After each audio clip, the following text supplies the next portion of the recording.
I remember distinctly that there was a meeting with Eden, at which he said, well, we've got to bring the army in immediately. I want 40,000 troops moved across the desert tonight. It's not possible, sir. What do you mean? They hadn't made the necessary logistical arrangements. You can't just move an army at the twinkling of an eye. And he was absolutely furious, very, very violently furious. It would really take 3 days to achieve 3 days? For a journey that would take me 3 hours in an ordinary vehicle? Well, what the hell is your army doing while our civilians are being murdered?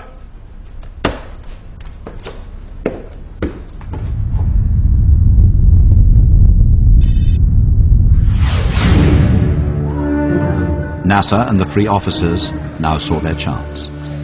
The rioting of Black Saturday was the starting gun of the revolution, the cue for toppling the corrupt King Farouk and the eventual removal of the British.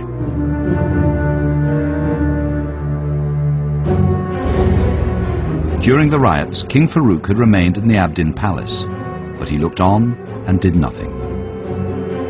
People had been hating Farouk for a long time because of the way he ruled the country, the way he had the corrupt people around him, the way his depravity when it came to women and other things. He used to come and play cards at our apartment, at our flat in Cairo. My mom told me he used to cheat at cards. My mother had a full house in poker. And he just put his cards down and he said, I have 4 kings. And you didn't dare tell the king, show us the cards, of course. And so, in fact, he had 3 kings. And when they asked him, why did you say you had 4 kings? He said, I'm the 4th.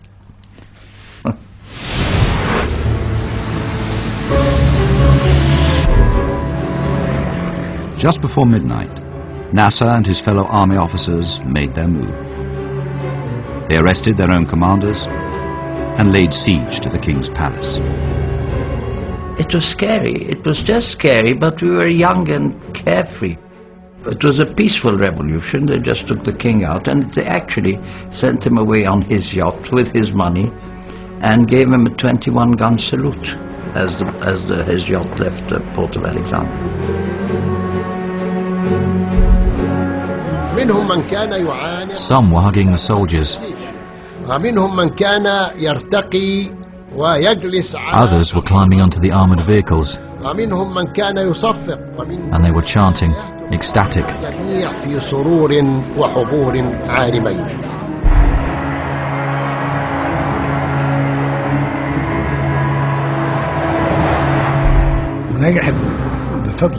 The revolution was inevitable, and its success was due to its principles and the excellent leadership of Abdel Nasser. The Revolutionary Command Council was now established under Mohammed Naguib. The real power behind the coup was Gamal Abdel Nasser. With Egyptian hostility mounting and financial pressures at home, Eden realized it was no longer practical to maintain the huge military presence in Suez. We could undoubtedly deal effectively with any immediate attempt by Egypt to eject us by force from the Canal Zone.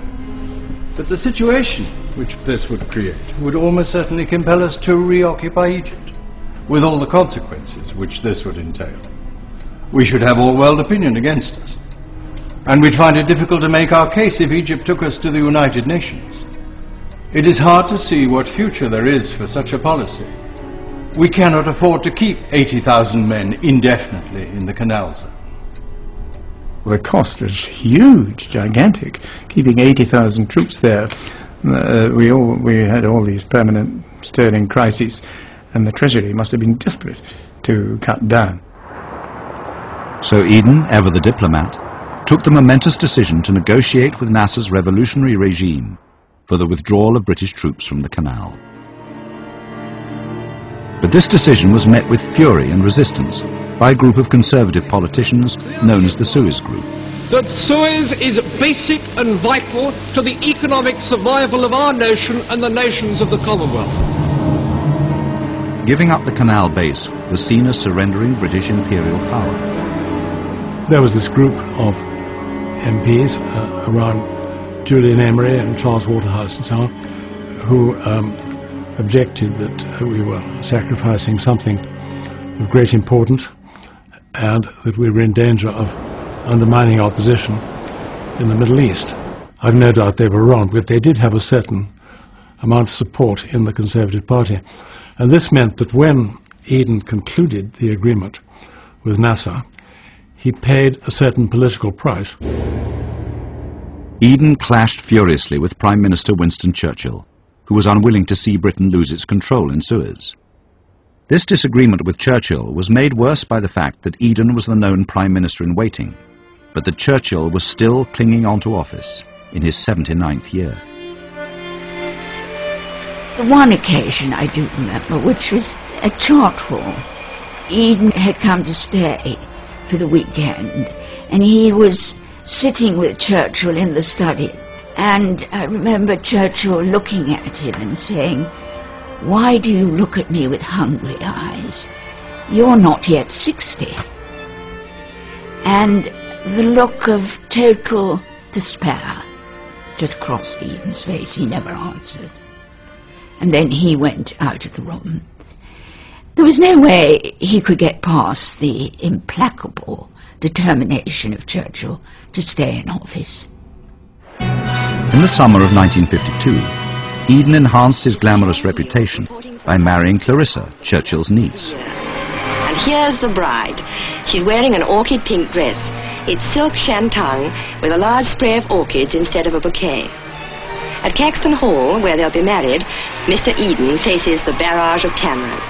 And if you want proof of the gaiety and joy of this occasion for us all, just listen to the crowd.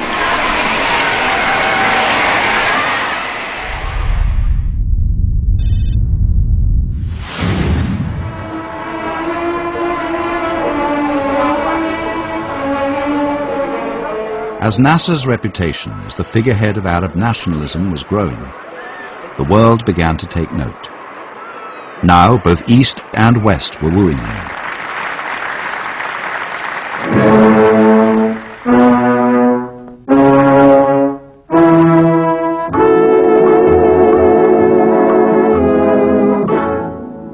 One American diplomat began to forge links with a glamorous new strongman in the Middle East.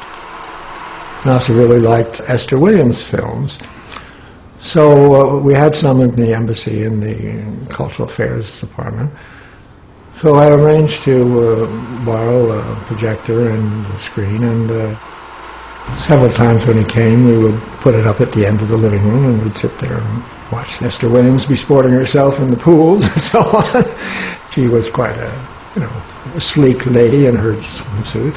It was a perfectly, innocent sort of thing, but it was outside his usual realm of exposure, I should say.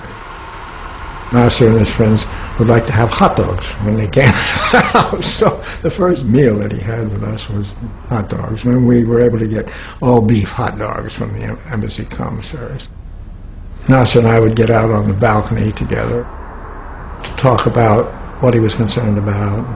It wasn't like that he wanted to replace British ties with American ties. It was a feeling that we could be a sort of honest broker between the two.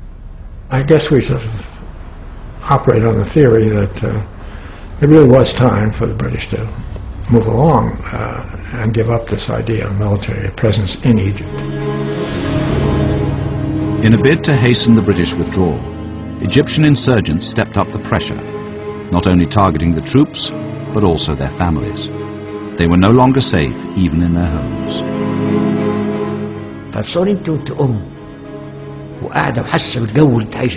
Imagine you get up and you're in an atmosphere where people detest you and want to destroy you. And you find a dagger and a pamphlet in your bedroom threatening to harm your child. Through these pamphlets, we were able to put pressure on the troops.